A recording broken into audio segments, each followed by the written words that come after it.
Hello friends, in this quick tutorial I'm gonna be walking through how to delete Instagram messages permanently on mobile.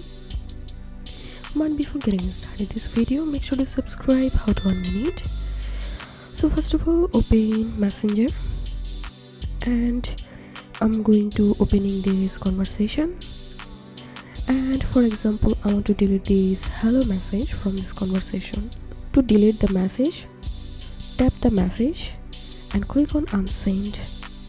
Now click on OK, and here you can see the message has been permanently deleted. And now let's see how to delete conversation. So for example I want to delete this conversation. So first of all, tap the conversation and click on delete. Permanently delete chat, click on delete. So this was how we can delete Instagram messages permanently on mobile. If you have any questions, feel free to post in description. If you think to see more WordPress videos, please check the links in descriptions. If this video helped you, give a thumbs up and please consider subscribe. How to 1 minute. Thank you for watching.